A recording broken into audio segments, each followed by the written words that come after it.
Haleluya, watu wa Mungu. Shalom, shalom.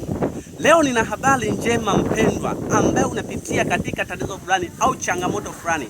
Zaburi ya 121 inasema kwamba nitayainua macho yangu nitazame mlima, msaada wangu utatoka wapi?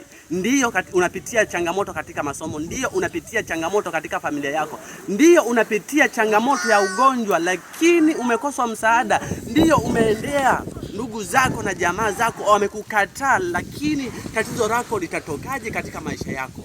Mtazame Yesu, yeye ndiye njia, kweli na uzima. Mtu haokolewi na hawezi kupona kwa njia ya pasipokuwa kwa njia ya Yesu Kristo. Yoyote yule anayemwamini Yesu Kristo anapata suluhisho la matatizo yake. Wazazi wako wamekukataa juu ya imani yako ulipoamini. Ndiyo kweli, katika changamoto ugonjwa wako umekuumiza kwa muda mrefu. Je, tatizo lako litatoka wapi? Mstari wa pili unasema kwamba tatizo langu litatatuliwa kwa Bwana wetu Yesu Kristo. Mstari wa pili inatupatia tumaini katika maisha yetu. Inasema kwamba msaada wangu utatoka katika Bwana aliyeziumba mbingu na nchi. Haleluya. Kumbe lipo tumaini tunapomwamini Yesu Kristo. Lipo tumaini ya matatizo yetu tunapomwamini Yesu Kristo. Lipo tumaini katika masomo yetu tunapoamini juu ya Yesu Kristo.